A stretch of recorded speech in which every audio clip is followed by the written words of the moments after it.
പേരിലൊന്നും വലിയ കഥയില്ല.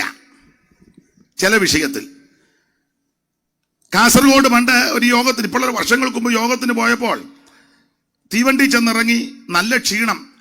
അവരെ ബുദ്ധിമുട്ടിക്കണ്ടെന്നാൽ എന്തെങ്കിലും കഴിക്കാം. അപ്പോൾ ഒരാളോട് ചോദിച്ചും പറഞ്ഞു, ഇതിലെ അങ്ങോട്ട് ചെല്ലുമ്പോൾ വലത്തുവശത്തൊരു ഹോട്ടലുണ്ടെന്ന് പറഞ്ഞു.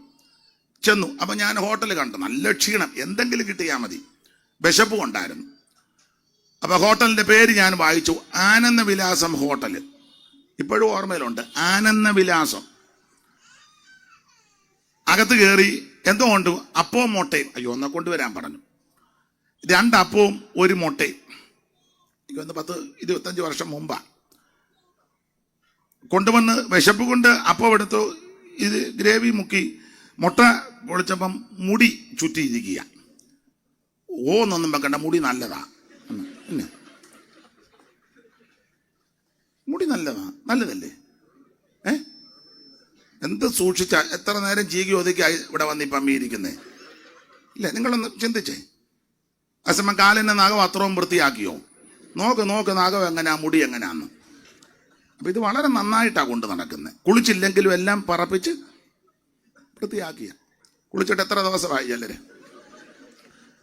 2 പേര് പറയുന്നത് ഞാൻ കേട്ട്, ഒത്തിരി നാൾ കൂടി ഞാൻ തലയൊന്ന് കഴുകിയെന്ന്.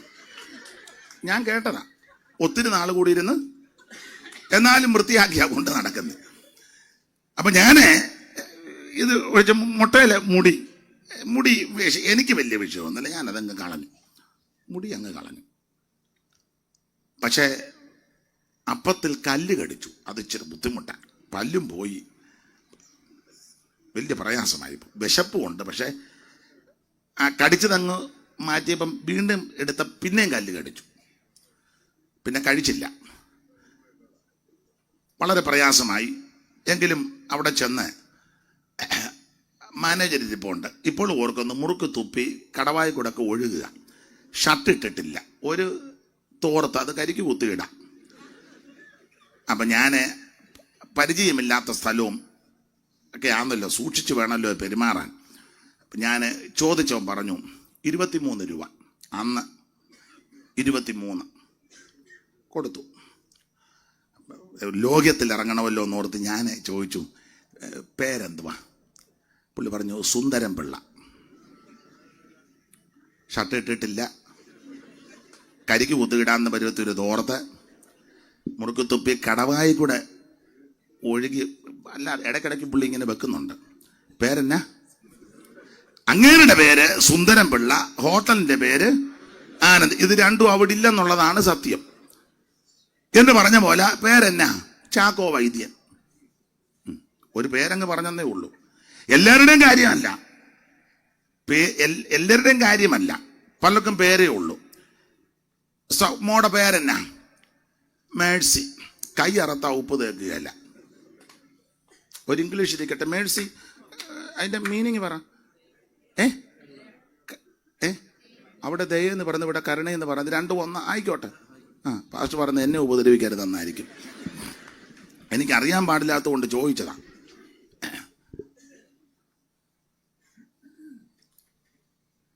മോടെ പേരെന്നാ? കൃപ. സഹായത്തിന് വരികയല്ല. അപ്പൊ പേരിനകത്ത് എല്ലാ പേരിലും വലിയ കഥയില്ലെന്നായി പറഞ്ഞ്. അപ്പൊ നമ്മൾ സുവിശേഷം പറയാൻ ചെല്ലുമ്പോൾ പറയും, വേണ്ട, ഞങ്ങൾ വൈദ്യൻ ഫാമിലിയാ, തേവലക്കര. പോ വേണ്ട, അവിടെ അങ്ങോട്ട് ചെല്ലും. അവിടെ ആരാ? അവിടെ ദാമോദരനും ഭഗീരഥി. ഉടനെ നമ്മൾ അങ്ങോട്ട് ചെന്നപ്പോൾ അവർ ചോദിച്ചു, സുവിശേഷം അങ്ങോട്ട് ചെല്ലും. ഇങ്ങനല്ലേ ഇപ്പൊ നടക്കുന്നേ. അപ്പൊ അതുകൊണ്ട് ആർക്കായി സുവിശേഷം ആര് കേൾക്കണം? വായിച്ചേ മോളെ, 49-ാം സങ്കീർത്തനത്തിന്റെ 1-ാം വാക്യം വായിച്ചു. സുവിശേഷം ആരാ കേൾക്കണ്ടേ? ഭാഗീരഥയാന്നോ, ശ്രീധരനാന്നോ, ദാമോദരനാന്നോ, ചാക്കോ വൈദ്യനാന്നോ, തോമസ് വൈദ്യനാന്നോ, അതോ അബ്ദുള്ളയാന്നോ, നസീറാന്നോ? ആരാ കേൾക്കേണ്ടത്? വായിന് മോളെ 49-1. സകല ജാതികളുമായുള്ളവരെ ഇത് കേൾക്കണം, എല്ലാവരും കേൾക്കണം. സകല ജാതികളും ആയുള്ളവര് ഈ ജാതി സമ്പ്രദായമൊക്കെ മനുഷ്യൻ ഒപ്പിച്ചോണ്ട് വന്നതാ. വേദപുസ്തകം പഠിപ്പിക്കുന്നത് ഭൂതലത്തിൽ നിന്ന് കുടിയിരിക്കുവാൻ അവൻ ഒരുത്തനിൽ നിന്ന് മനുഷ്യജാതിയോ ഒക്കെയോളമാക്കി ഇരിക്കുന്നതെല്ലാം ഒറ്റയൊരുത്തൻ്റെയാ. നിങ്ങൾ അംഗീകരിക്കത്തുമില്ല, വിശ്വസിക്കത്തുമില്ലെന്ന് എനിക്കറിയാം. പിന്നെ ചുമ്മാ ഇരുന്ന് ഗ്ലോറി എന്നൊക്കെ പറഞ്ഞ് പടല് വെട്ടിക്കുക, വിശ്വാസമൊന്നുമില്ലെന്ന് എനിക്കറിയാം. അതെ, ഇപ്പോഴും ചെല്ലു പറയത്തില്ല ഞങ്ങൾ ഇച്ചിരി കൂടിയതാ, അവരിച്ചിരി കുറഞ്ഞതാ, ഞങ്ങള് ഒറിജിനലാ, മറ്റേത് മാർഗം കൂടിയതാ. അതാ പറഞ്ഞ നീ വിശ്വസിക്കുകയല്ലെന്ന്. പിന്നെ വേറെ വസ്തുവായിട്ട് ഇങ്ങനെ നെടുക നടക്കുന്നതല്ലാതെ വലിയ വിശ്വാസമൊന്നും ഇല്ല. ഇല്ലില്ല ഇല്ല, ഒറ്റയൊരുത്തന്റെ സന്തതിയാ. എന്നാൽ മനുഷ്യനാണ് ഈ ജാതിസ്പർദ്ധയെല്ലാം ഉണ്ടാക്കി വെച്ചത്. ഗുരുദേവൻ പറഞ്ഞത് ചോദിക്കരുത്, ജാതി ചോദിക്കരുതെന്ന. ആ ഭിക്ഷു ആ സഹോദരിയോടും അങ്ങനെ പറഞ്ഞ, ജാതി ചോദിക്കുന്നില്ല ഞാൻ സഹോദരി. അവള് പറഞ്ഞു ഞാൻ ചണ്ടാല സ്ത്രീയാ, എന്നോട് വെള്ളമൊക്കെ ചോദിച്ചതിന് എന്തിനാണ്? ഭൂതലത്തിൽ നിന്നും കുടി ഒറ്റയൊരുത്തനിൽ നിന്നാ സകലതും. അപ്പോൾ മനുഷ്യനായി സ്പർദ്ധ ഉണ്ടാക്കി വെച്ചിരിക്കുന്നത്. ഒരു പ്രയോഗമുണ്ടല്ലോ, ബ്രാഹ്മണോകം നരേന്ദ്രോഗമാട്യോഗം എന്നിങ്ങനെങ്ങാമ്രേടിതം കലർന്നിടുന്ന ചാന്തരെ ജന്തുക്കൾ ഭക്ഷിച്ച് കാച്ചിച്ചു പോകിലും ബന്ധു വെണ്ണീറായി ചമഞ്ഞു പോയിടിലും. അപ്പൊ ബ്രാഹ്മണ ക്ഷത്രിയ വൈശ്യ ശൂദ്ര സംസ്കാരമൊന്നും ഞാൻ പറയത്തില്ല. അതാണോ സംസ്കാരം? മനുഷ്യനെ മനുഷ്യനായിട്ട് കാണണം, മനുഷ്യനെ ബഹുമാനിക്കണം. ജാതി നോക്കിയും മതം നോക്കിയും വർണ്ണം നോക്കിയും വർഗം നോക്കിയും കാശ് നോക്കിയും പത്രാസ് നോക്കിയും പ്രൗഢി നോക്കിയും ഒന്നുമല്ല, മനുഷ്യനെ മനുഷ്യനായിട്ട് കാണണം. ആട്ടെ, നമുക്ക് ആ വിഷയം വിട്ടേക്കാം. സകല ജാതികളും ഇത് കേൾക്കണം. അപ്പൊ എന്താണ് സുവിശേഷം? സുവിശേഷം യേശു ക്രിസ്തു. എന്തിനാ സുവിശേഷം? സകല മനുഷ്യരും രക്ഷപ്പെടാൻ. ആരാ ഇത് കേൾക്കേണ്ടത്? സകല ജാതികളും ഇത് കേൾക്കണം. സുവിശേഷം കേട്ടാലുള്ള ഗുണം എന്നെ മോളെ വായിച്ചു. 2:10 ലൂക്കോസ്. അറിവുള്ള വാക്യമാ, വായിച്ചു. ഇപ്പൊ ഈ ദിവസങ്ങളിലാണ് ഞാനിത് മിക്കടുത്ത് ഓർപ്പിക്കുന്നുണ്ട്. 2:10 വായിക്കൂ കുഞ്ഞേ. ദൂതൻ അവരോട് ഭയപ്പെടേണ്ട, സർവ്വജനത്തിനും ഉണ്ടാകുവാനുള്ള ഒരു മഹാസന്തോഷം. ദൂതൻ അവരോട് പറയുക, ഭയപ്പെടേണ്ട, സർവ്വജനത്തിനും ഉണ്ടാകുവാനുള്ള മഹാസന്തോഷം. ദൈവത്തിന്റെ മഹത്വം. 8-ാം വാക്യത്തിൽ വായിക്കുന്നത് ആട്ടിടയന്മാര് അവിടെ വെളിമ്പ്രദേശത്തായിരുന്നു. വായിച്ച മോളെ.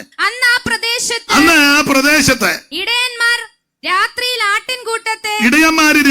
ആട്ടിൻകൂട്ടത്തെ കാവൽ കാത്ത് വെളിയിൽ പാർത്തിരുന്നു. അപ്പം കണ്ണിക്കാനും തർക്കിക്കാനും ഒന്നുമില്ല, എന്നേക്കാൾ പഠിച്ചവരായി വിടിരിക്കുന്നത്.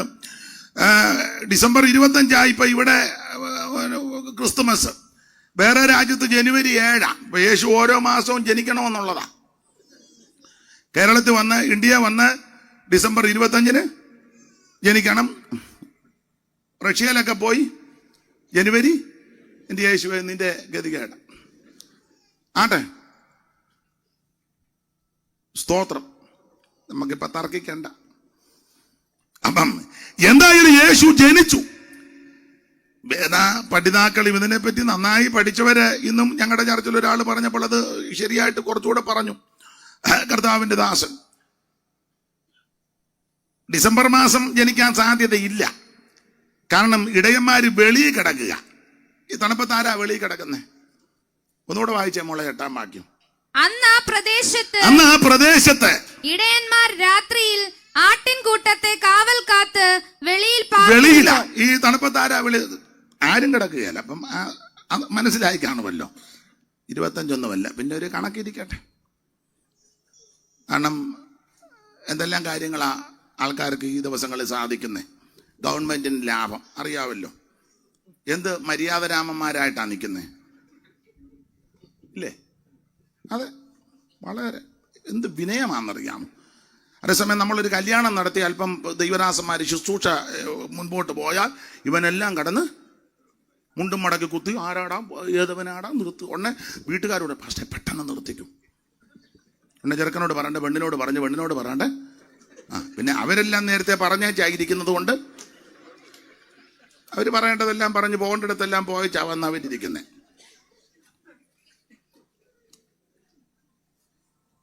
ഒരു ശവമടക്ക് നടത്തുമ്പോഴാണെങ്കിലും അല്പസമയം പോയാൽ ചിലയിടത്ത്, എല്ലായിടത്തും അല്ല, ചിലയിടത്ത് പ്രശ്നമാണ്. ഞങ്ങളുടെ കാവാലത്ത് ഒരു മാന്യ പിതാവ് മരിച്ചു. അടക്കാനായിട്ട് അന്ന് ചാക്കോച്ചനാ വന്നേ, ആലപ്പുഴ ഡിസ്ട്രിക്ട് പാസ്റ്റർ. അദ്ദേഹം അങ്ങോട്ട് വന്ന് എഴുന്നേറ്റ് നിന്ന് 2 വാക്ക് പറയാൻ സമ്മതിക്കുന്നില്ല. പ്രശ്നം ഒരുത്തനെ, അവന് സമുദായക്കാരന്, അവന് പിന്നെ അവന്റെ ശിങ്കിടികളുണ്ട്. പ്രശ്നം ഞാനൊന്ന് നോക്കി, ഒരു ശുശ്രൂഷ ചെയ്യുമ്പോൾ അതിനൊരു മുഖാന്തരമില്ലേ, ഒന്ന് നോക്കി ഞാൻ. ഇവനെ പിന്നെയും ബഹളമാ. പുള്ളി വെളിയിൽ നിന്ന് വന്നയാളില്ലയോ കർത്തദാസൻ, പുള്ളിക്ക് അറിയത്തില്ലല്ലോ. ഇവന്മാരങ്ങ് പ്രശ്നമാ. 2 മിനിറ്റ് പുള്ളി എടുക്കുന്നില്ല തുടങ്ങിയിട്ട്. പ്രശ്നമാ. ഇയാൾ ഇതൊന്നും പറഞ്ഞിട്ട് പെട്ടെന്ന് ഞാനുണ്ടായിരുന്നു. ഞാൻ പറഞ്ഞു, ബാ നമുക്ക് പോകാം, അവൻ അടക്കിക്കോളൂ എന്ന് പറഞ്ഞു. അടക്കടാന്ന് വന്ന് പറഞ്ഞു. കേറി പിടിച്ച് യാക്കോച്ചന്റെ കൈ വരാൻ പറഞ്ഞു. അവൻ അടക്കിക്കോളൂ എന്ന് പറഞ്ഞു. പിടിച്ച് ഞാൻ വെളിയിലോട്ട് വന്നപ്പം ഞാൻ പറഞ്ഞു, ദൈവത്തെ ഓർത്ത് പോകരുത്, അവന് ഭ്രാന്താന്ന് പറഞ്ഞു. ഞാൻ പറയുന്നത്, ഒരു സമുദായത്തിൽ ഓർത്തഡോക്സ് പള്ളിയോ യാക്കോബ പള്ളിയോ കാത്തലിക്സ് പള്ളിയോ അങ്ങനെയുള്ള പള്ളിയിൽ അച്ഛൻ കുർബാനയ്ക്ക് അവിടെ നിൽക്കുമ്പോൾ മുഴുവനും ചൊല്ലിത്തീരുകയും ക്രമീകരിച്ച് ഒറ്റയൊരുത്തം മിണ്ടത്തില്ലല്ലോ. മിണ്ടുവോ? ഇല്ല. ഹൈന്ദവരായ സ്നേഹിതന്മാരുടെ ആ ശവസംസ്കാര വേളയിൽ ആ ഭൗതിക ശരീരം കിടത്തിക്കൊണ്ടവരുടെ കർമ്മങ്ങൾ ചെയ്യും. ആരെങ്കിലും ചെന്ന് തിരുമേനോട് പറയുക, മുഴുവൻ ശ്ലോകവും ചെല്ലണ്ട, പെട്ടെന്ന് ചൊല്ലാൻ. ഏതിലൊരുത്തം പറയുമോ? പാറ്റുകാരത്തൻ അനങ്ങുകയല്ല അവിടെ.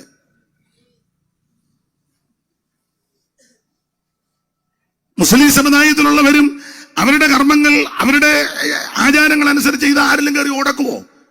എല്ലാവരും പഞ്ചപുച്ഛമടക്കി അതിൽ സഹകരിക്കാം. പിന്നെ ഉടക്കാൻ പറ്റുന്ന സ്ഥലം എവിടാ?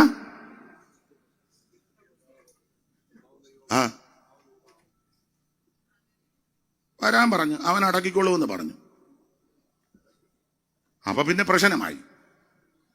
ഞാൻ പറഞ്ഞു, ഞങ്ങൾ പ്രശ്നക്കാരല്ല, പ്രശ്നം ഉണ്ടാകാതെ ഞങ്ങൾ പൊക്കോളാം, നിങ്ങൾ അടക്കിക്കൂ. അന്നൊരു ഒരുത്തം വന്ന് പറഞ്ഞു, നിങ്ങൾക്ക് പറയാവുന്നതെല്ലാം പറഞ്ഞേച്ചടക്കിയാൽ മതിയെന്ന്. അവനെ ഞാനും ഇച്ചിരി പറയേണ്ടി വന്നു. അതെ, നമുക്ക് ആ ഭാഗം വിട്ടേക്കാം. ദൈവത്തിന് മഹത്വം. അപ്പൊ തർക്കമില്ല, ഇത് വെളിയില്ല 25 അല്ല, അതവിടെ നിൽക്കട്ടെ. എന്തായാലും തർക്കിക്കാനല്ല, യേശു ജനിച്ചു. ബേത്ലഹേം പട്ടണത്തിൽ ജാതനേ,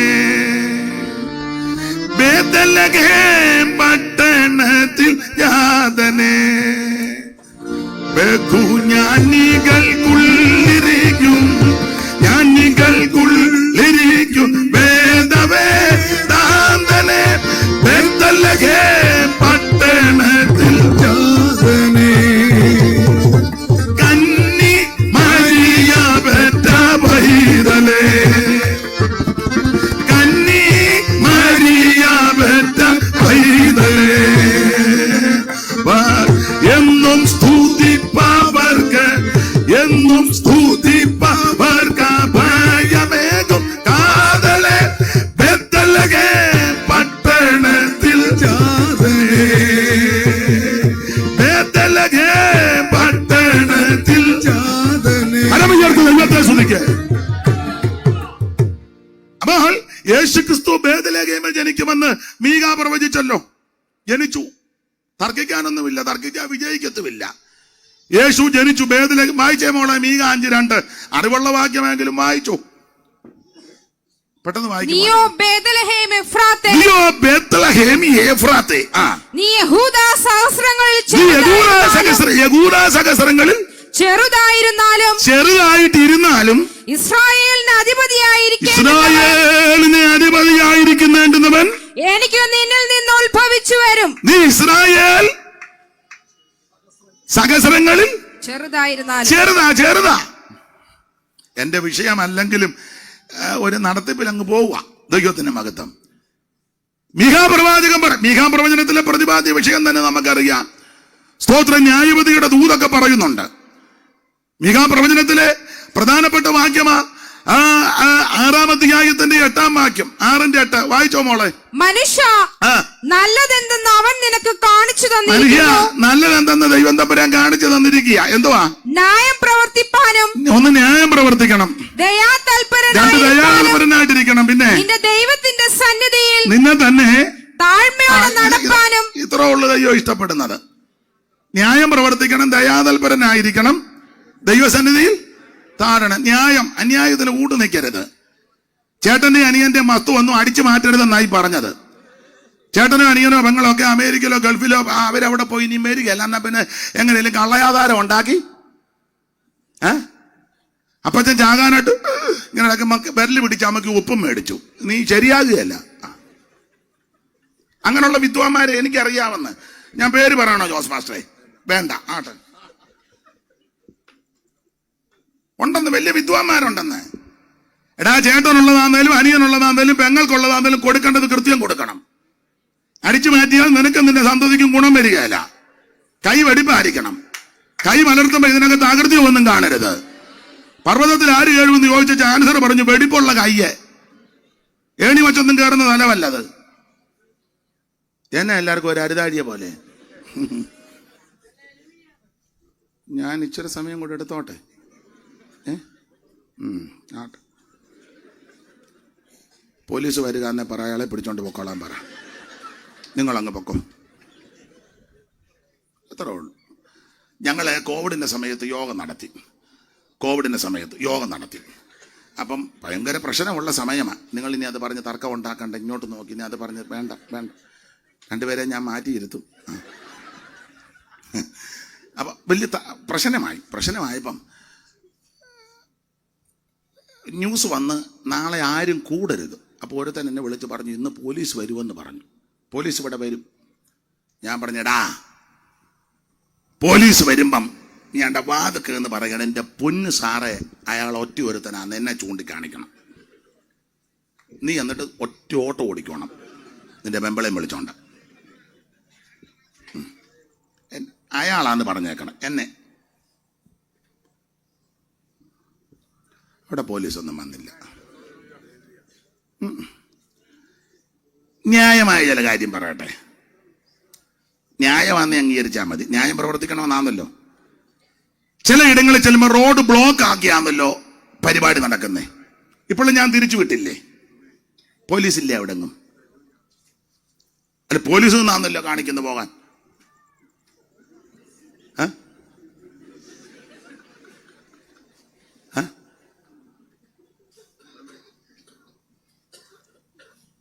റോഡിന്റെ നടുക്ക് മേശയും ഡെസ്കും ഇട്ട്, മനസ്സിലായല്ലോ? ആർക്കും പ്രശ്നമില്ല. പിന്നെ സമയം, ഞാൻ വിയപുരത്തൊരു യോഗം കഴിഞ്ഞാഴ്ച തിരിച്ചു വരുമ്പോൾ പൊടിയാടിക്ക് രാത്രി 11:15 ഭയങ്കര ബഹളവും ആളും, റോഡ് വല്ല ഭയങ്കര ബ്ലോക്കായി. നോക്കിയപ്പം ഭയങ്കര പരിപാടി നടക്കുക. ഒരു പ്രശ്നവുമില്ല. 11:15 നമ്മള് 9 കഴിഞ്ഞാൽ പിന്നെ നമ്മൾ ഈ യോഗം നടത്തുന്നത് ഗുണം വരാനൊന്നും അല്ലല്ലോ. മിക്കവരുവേ എല്ലാവരും നടത്തി. ജോസെ എനിക്കൊന്ന് സിനിമാ പാട്ടാന്ന് തോന്നി, ഞങ്ങളുടെ അമ്മ പാടി കേട്ടിട്ടുള്ളതാ. ക്രിസ്തീയ പാട്ട് പാടിയിട്ട് ആരും പാടുന്നില്ലല്ലോ. ഒരു സിനിമാ പാട്ട് ഓടിരിക്കട്ടെ. സിനിമാ പാട്ടാണോ നാടകത്തിലാണോ ഒരു വരിയുണ്ട്, എല്ലാരും പാടത്ത് ഏനന്റെ പാടത്ത്. മനസ്സിലായി കാണും. എല്ലാരും ചെയ്യുന്നത് പോലെ ചെയ്യാനല്ല ദൈവം നമ്മളെ വിളിച്ചേ. ഒരു പ്രാവശ്യമേ ചെയ്തോളെങ്കിലും, ഒറ്റ പ്രാവശ്യമേ ചെയ്യാനൊത്തുള്ളെങ്കിലും അത് പ്രയോജനത്തിൽ വരണം. മനസ്സിലായോ? അത് വിഷയം വിട്ടേക്കാൻ വെറുതെ പോയാൽ പിന്നെ അങ്ങോട്ടങ്ങ് പോകും. ഇപ്പൊ തന്നെ ചെല്ലി പറയാം, അയാള് പയ്യ കളം മാറ്റുക, ബോധക്കേട് പറയാൻ തുടങ്ങി. നിങ്ങളിപ്പം ഹൃദയത്തിൽ ചിന്തിച്ചിട്ടുണ്ട്. ചിലര് പ്രാർത്ഥിക്കുന്നുമുണ്ട്, ദൈവമേ ബന്ധിക്കണേ. ഉണ്ട്, എനിക്കറിയാം. പിന്നെ ഇരിപ്പ് കാണുമ്പോൾ അറിയാം ദൈവത്തിന് മകത്ത്. ഒരു കാര്യം പറയാം, അല്ലെ, ന്യായം എല്ലാവർക്കും അല്ലേ? എല്ലാവരും ഇതിനകത്ത് ഭാഗവക്കാകണ്ടേ?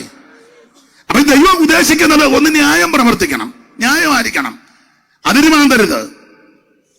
സഹോദരങ്ങൾക്ക് കൊടുക്കാനുള്ളത് കൊടുക്കണം. അപ്പുറത്തുകാരന്റെ ഒരു ലോഡ് സ്ഥലം പോലും നീ എടുക്കരുത്. സ്തോത്രം. അനീതിക്ക് കൂട്ടുനിൽക്കരുത്. തെറ്റാണെന്ന് പറയണം. അതിന് കുമ്മായ ഒരിക്കരുത്. ദൈവം ഇഷ്ടപ്പെടുന്ന കാര്യമാ. ദൈവത്തിന് മഹത്വം. ദയാതൽപരനായിരിക്കണം. ദയൊക്കെ വേണ്ടേ? അയ്യോ, അവിടുന്ന് ദയുള്ളത് കൊണ്ടല്ലേ നമ്മൾ ഇന്ന് രാത്രി ഇവിടെ ഇരിക്കുന്നത്. നിന്റെ ദയ ജീവനേക്കാൾ നല്ലത്. എന്റെ അധരങ്ങൾ നിന്നെ സ്തുതിക്കും. അങ്ങനെ എന്റെ ജീവകാലമൊക്കെ ഞാൻ അങ്ങനെ നിന്നെ വാഴ്ത്തുമെന്ന്. വിലാപങ്ങൾ വായിക്കുന്ന വാക്യം നമുക്കറിയാം. നാം മുടിഞ്ഞു പോകാതിരിക്കുന്നത് ദൈവത്തിന്റെ ദയയാ. ഉന്നതന്മാരും മിടുക്കന്മാരും സേട്ടന്മാരും കടന്നു പോയപ്പോൾ ഇന്ന് രാത്രിയും ആയുസോടിരിക്കാനും കൂടുവാനും ഇടയായത് ദൈവത്തിന്റെ ദയയാ.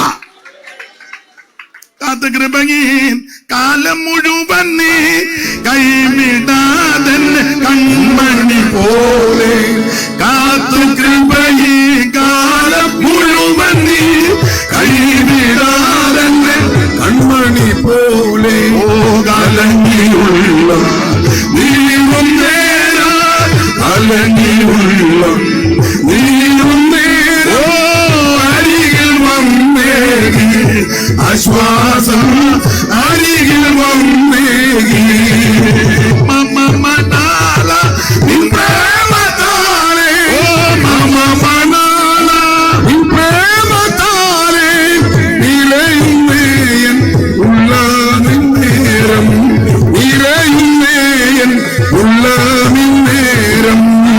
മമനാല നിൻ പ്രേമത്താലേ, മമനാല നിൻ പ്രേമത്താലേ നിറയുന്നേയൻ ഉള്ള നിന്നേരം, നിറയുന്നേയൻ ഉള്ള നിന്നേരം. ദൈവത്തെ സ്തുതിക്കേ. അപ്പൊ ന്യായം പ്രവർത്തിക്കണം, ദയാതൽപരനായിരിക്കണമെന്ന് മനസ്സിലും ദയൊക്കെ വേണം കേട്ടോ. ഒരു ഭിക്ഷക്കാരൻ വരുമ്പോ പട്ടിയെ തുറന്നു വിട്ടേച്ച് ഗേറ്റിൽ എഴുതി വെക്കുക, പട്ടിയുണ്ട് സൂക്ഷിക്കുക. ഒരുത്തനോട് പറഞ്ഞു 2 പട്ടിയുണ്ടെന്ന് പറഞ്ഞു. ഒരാളെ പറ്റി പറഞ്ഞതാ 2 എണ്ണം ഉണ്ടെന്ന്. മനസ്സിലായി കാണും. ഒന്ന് കടിക്കുന്നതും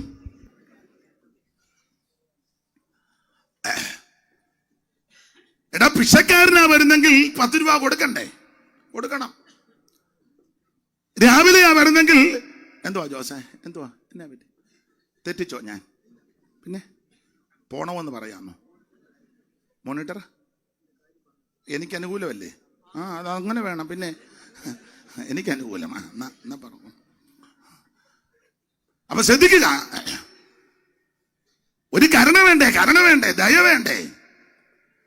അവിടുന്ന് ദയുള്ളത് കൊണ്ടല്ലേ നമ്മൾ ഇന്ന് രാത്രി ഇവിടെ ഇരിക്കുന്നേ. ഇളച്ചു കൊടുത്തപ്പം മറ്റവനിഞ്ഞോട്ട് അവന്റെ കൊങ്ങായി കയറി പിടിച്ചു. ഇളച്ചിഞ്ഞോട്ട് കൊടുത്തു വിട്ടതേ ഉള്ളൂ. വായിച്ചിട്ടുണ്ടല്ലോ. ദൈവത്തിന്റെ ദയ നമുക്കും അങ്ങനെ ഉണ്ടായിരിക്കണം. ദയാതൽപരരായിരിക്കണം. രാവിലെ ഒരാൾ വന്നാൽ കട്ടൻ കൊടുക്കണം. ഉണ്ടെങ്കിൽ എടുക്കട്ടെ, ഇടണോ? കുടിച്ചാച്ചായിരിക്കും വന്നേക്കുന്നത് അല്ലയോ? ഇതൊക്കെയാണ് അതിന്റെ മര്യാദ. ഉച്ചസമയത്താ വരുന്നെങ്കിൽ ഉള്ളതിന്റെ വിഹിതം കൊടുക്കണം. കഴിച്ചില്ലെങ്കിലും കൊടുക്കണം. കൊടുക്കണം. ഞാൻ നല്ല പ്രാഗൽഭ്യം ഉള്ളത് കൊണ്ടാണ് ഇത് പ്രസംഗിക്കുന്നത്. ആളിനെ കാണുമ്പോൾ എടുത്തോണ്ട് അകത്തോട്ട് ഓടി പാത്തിരിക്കുകയല്ല. 2 പേരെടുത്തു.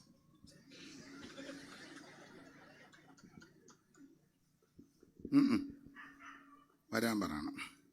2 കഷണം കപ്പേ ഉള്ളൂ, 1 കൊടുക്കണം. എന്നുവെച്ച് വേണം മറുഭാഷ പറയാൻ. നിങ്ങൾ സ്തോത്രം ഒന്നും പറയാലെന്ന് എനിക്കറിയാം. വേണ്ട, എന്നെ കനപ്പിക്കുമൊന്നും വേണ്ട. ദയാതൽപരനായിരിക്കണം. ദൈവസന്നിധിക്ക് താഴണം. അഹങ്കാരം ഒന്നും പാടില്ല. അഹങ്കാരമൊക്കെ കണ്ടതല്ലേ കോവിഡിന്റെ സമയത്തും വെള്ളപ്പൊക്കത്തിന്റെ സമയത്തും. വെള്ളപ്പൊക്കം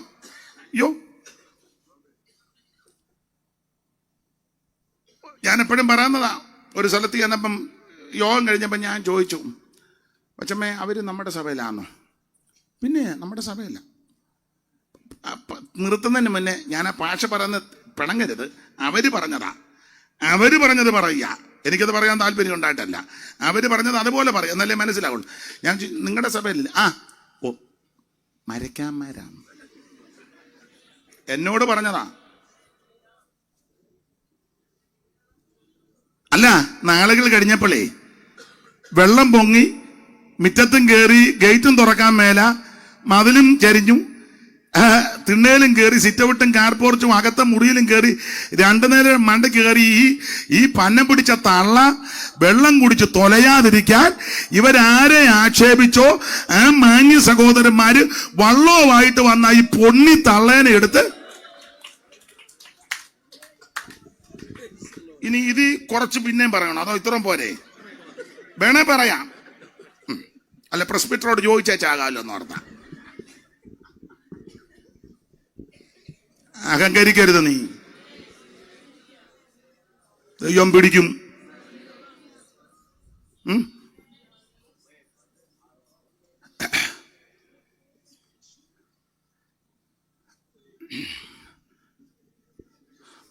ഒത്തിരി കാര്യങ്ങൾ ഓർക്കുന്നുണ്ട്, അതാ ഞാനങ്ങ്.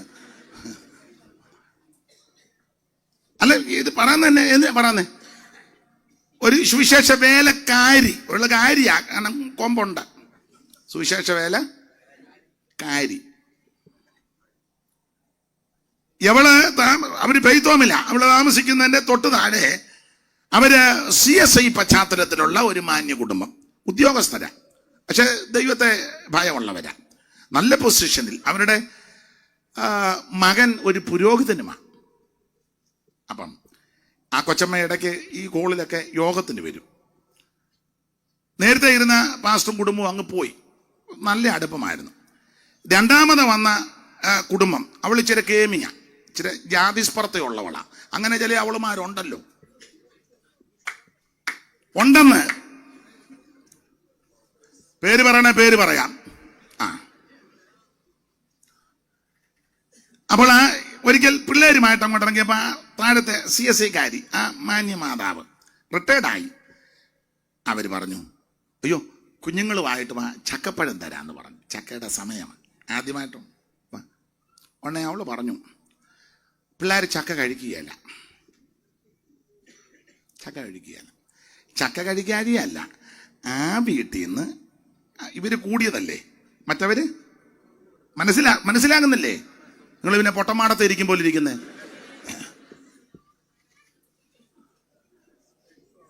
എവള് കൂടിയതാ, അവര് കുറഞ്ഞതല്ലേ, അതുകൊണ്ട്. അത് കഴിഞ്ഞ് മുകളിലൊരു വീട്ടിൽ ചെന്ന് അവരോട് പറഞ്ഞു, സ്തോത്രം, പിന്നെ ചക്ക കഴിക്കാൻ വിളിക്കും, ഞങ്ങൾ ചക്കച്ചുള്ള, ഞങ്ങളൊന്നും ഇങ്ങനെയുള്ളവരുടെ വീട്ടിൽ കയറി വേലയാ. അവളിപ്പോഴും ഉണ്ട്. ഇവളൊക്കെ ശുശ്രൂഷിക്കുന്ന ഏരിയയിൽ വെള്ളിടി വിട്ടു. വെള്ളിടി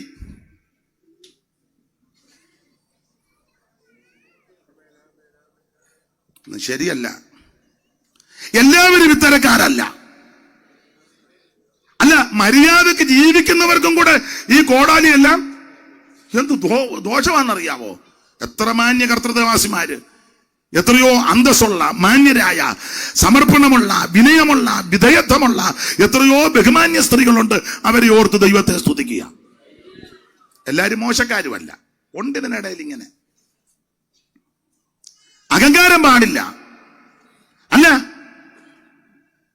ഞങ്ങൾ അങ്ങനൊന്നും കഴിക്കത്തില്ല. എന്നിട്ട് വെള്ളം പൊങ്ങിയപ്പം ഞാൻ കണ്ടതല്ലയോ പണി തട്ടിപ്പറിക്കുന്നു.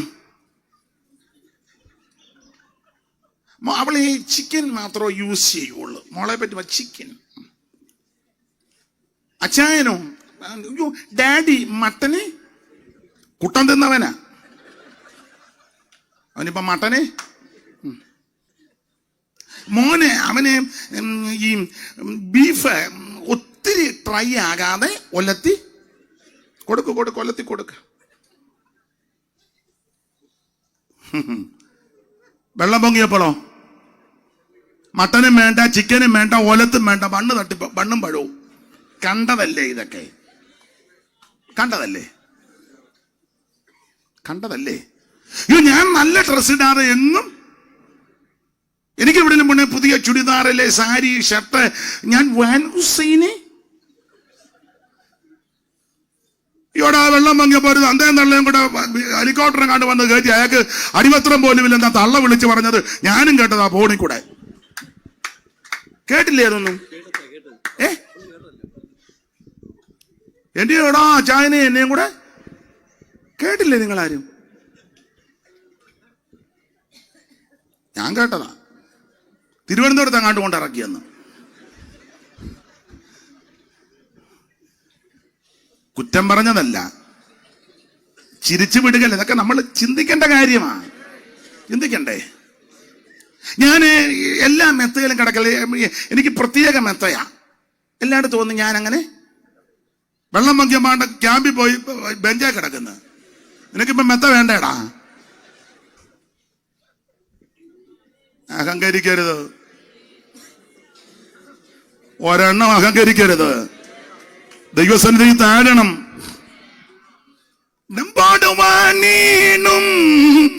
ധനാഢ്യർ സാധുക്കളായോരും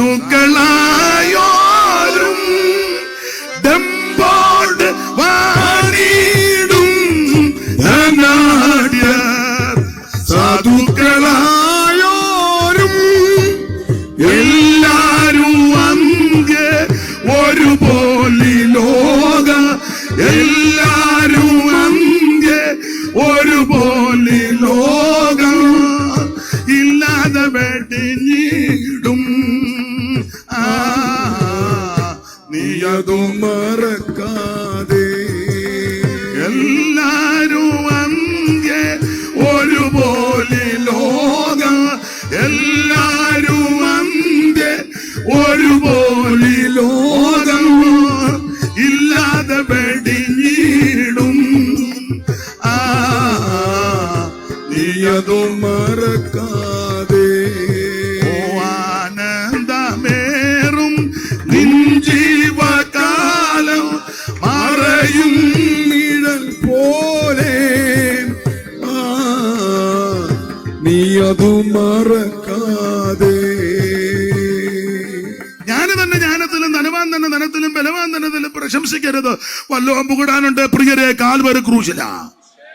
എന്തെങ്കിലും രണ്ട് കാര്യം പറഞ്ഞിട്ട് യേശുവിന്റെ ക്രൂശില. അവൻ ന്യായം പ്രവർത്തിക്കണം, ദയാതലപരനായിട്ടിരിക്കണം. പിന്നെ ദൈവത്തിന്റെ സന്നിധിയിൽ നിന്നെ തന്നെ താഴ്ത്തണം. ഇതാ ദൈവം ഇഷ്ടപ്പെടുന്നത്. ആട്ടെ, ഞാൻ ഓടിച്ചങ്ങ് പോയേക്കാം. ദൈവത്തിന്റെ മഹത്വം, മീകാ പ്രവചനം, ദൈവത്തിന്റെ മഹത്വം. ഇതിനകത്തെ പ്രധാന വാക്യമാ നമ്മുടെ പാപങ്ങളെ സമുദ്രത്തിന്റെ ആഴത്തിലിട്ട് കളഞ്ഞെന്ന്. അതാ അവിടുത്തെ ക്ഷമ, പാപം പരിഹരിക്കുന്ന വിധം. ഇതുപോലൊരു ദൈവം വേറെ ആരുണ്ട്? മീക എന്ന വാക്കിന്റെ അർത്ഥം ദൈവത്തോട് സമനായിട്ട് ആരുണ്ടെന്നാ. ദൈവത്തോട് സമനായിട്ട് ആരുമില്ല. അവിടത്തേക്ക് തുല്യം പറയാൻ ആരേലും ഉണ്ടോ? ആരുമില്ല. എങ്ങനെ തുല്യം പറയാൻ? ഇതുപോലെ പാപം ക്ഷമിക്കുന്ന വേറെ ആരിലും ഉണ്ടോ? വേറെ ആരുമില്ല. സകല പാപവും. ഇതുപോലെ ദീർഘക്ഷമയുള്ള വേറെ ആരിലും ഉണ്ടോ? ഇല്ല. അതിന്റെ തെളിവല്ലേ നമ്മൾ ഇന്നും രാത്രി വന്ന് കുത്തിയിരിക്കുന്നേ. അതിന് വ്യാഖ്യാനിക്ക് വന്ന് വേണ്ട, നമ്മളെ തന്നെ അങ്ങ് പറഞ്ഞാൽ മതി. യോ, ദീർഘക്ഷമയുണ്ടേ. അതെ, സ്തോത്രം. ഇതുപോലെ വേറൊരു ദൈവം ഇല്ല. ദൈവത്തിന്റെ മഹത്വം. ആ പ്രവചന പുസ്തകത്തിലെ 5:2 യേശുക്രിസ്തുവിന്റെ തിരുപ്പിറവിയോട് ബന്ധപ്പെട്ടാ പറയുന്നു. ഒന്നുകൂടെ വായിച്ചോ മോളെ. നീയോ ബേത്ലഹേം എഫ്രാത്തേ, നീ യഹൂദാ സഹസ്രങ്ങളിൽ ചെറുതായിരുന്നാലും ഇസ്രായേലിന് അധിപതിയായിരിക്കേണ്ടുന്നവൻ എനിക്ക് നിന്നിൽ നിന്ന് ഉത്ഭവിച്ചു. നീ ചെറുതാ. അങ്ങനെ അടിച്ചേക്കുന്നേ. യഹൂദാ സഹസ്രങ്ങളിൽ നീ ചെറുതാ. പക്ഷേ യേശു ക്രിസ്തു അവിടെ ആയിരിക്കും ജനിക്കുന്നത്. നിങ്ങൾ വേദപുസ്തകം പഠിച്ചേ. ജനിച്ചു കഴിഞ്ഞപ്പം ചെറുതെന്നല്ല പറഞ്ഞ, വലുതെന്ന. വായിച്ചേ മോളെ, മത്തായി സുവിശേഷം 2-ാം അധ്യായത്തിന്റെ 4 മുതൽ അങ്ങോട്ട് വായിച്ചാൽ മതി. ഇൻവെർട്ടർ കോമായിക്കകത്തിട്ടിരിക്കുന്ന എൻ്റെ തൊട്ട് മേളിലത്തെ വാക്യം മുതൽ വായത്. ശാസ്ത്രിമാരെയും മഹാപുരോഹിതനെയും വിളിച്ചല്ലോ ഹെരോദാവ്. 2-1 മുതൽ വായിച്ചോ, ഇനി തപ്പണ്ട. യഹൂദാ രാജാവിന്റെ കാലത്ത് ഹെരോദ രാജാവിന്റെ കാലത്ത്. ആട്ടെ, മോള് വായിക്കേ. യേശു യഹൂദയിലെ ബേത്ലഹേമിൽ ജനിച്ച ശേഷം കിഴക്ക് നിന്ന് വിദ്വാൻമാർ യെരൂശലേമിലെത്തി. കിഴക്ക് നിന്ന് വിദ്വാൻമാരെല്ലാം കിഴക്കാന്നല്ലോ.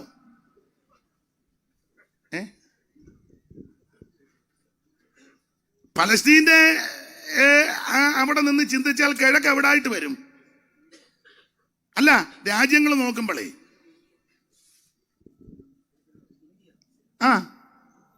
ചൈനയും ഇന്ത്യയും പാകിസ്ഥാനും ഒക്കെ കിഴക്ക് ഭാഗമാണ്. കുറച്ച് അതിനല്ലേ പറഞ്ഞ ഒത്തിരി കിഴക്കോട്ട്. ഏതാണ്ട് ഈ നമ്മുടെ ഇന്ത്യ രാജ്യം കിഴക്ക, വിദ്വാൻമാരല്ല.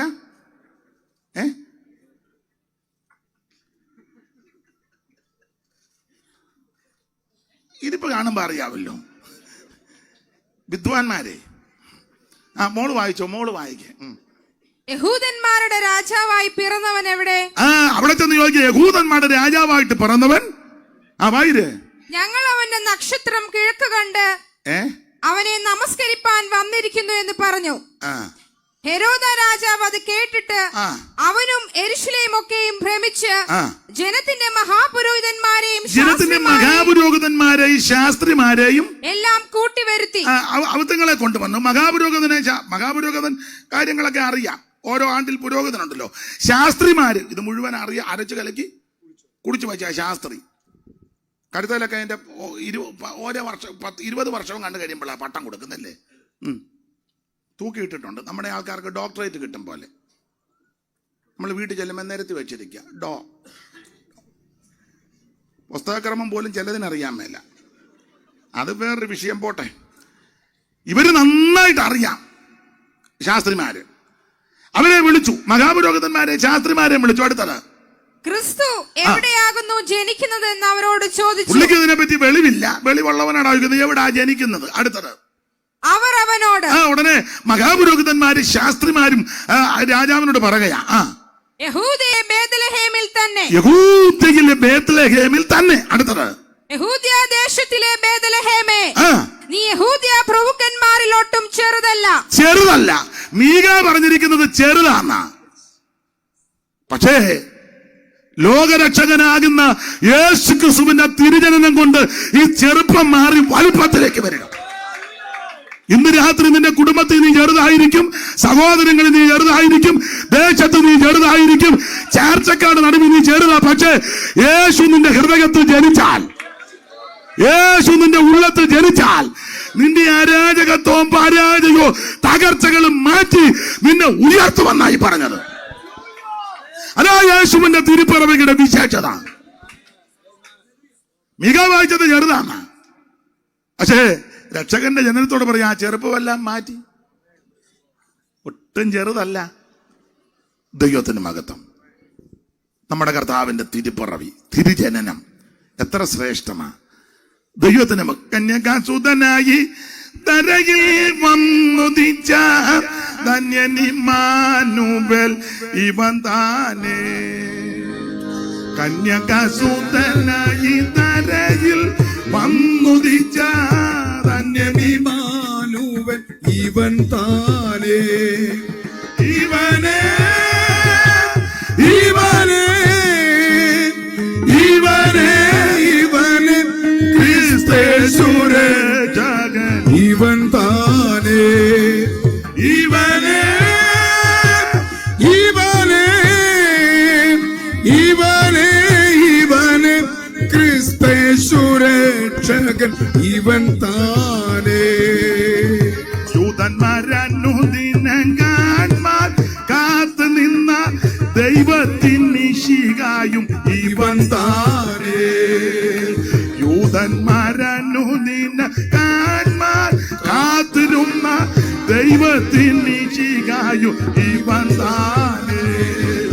ഇവനെ ഇവനെ ഇവനെ ഇവനെ ക്രിസ്തേശുരക്ഷകൻ ഇവൻ താനേ. നിക്കുവിൻ ഇവനെ എന്നലറി ശത്രുഗണ ക്രൂശിപ്പാൻ കൊണ്ടു തോന്നും ഇവൻ താനേ. നിക്കുവിൻ ഇവനെ എന്നലറി ശത്രുഗണ ക്രൂശിപ്പാൻ കൊണ്ടു തോന്നും ഇവൻ താനേ.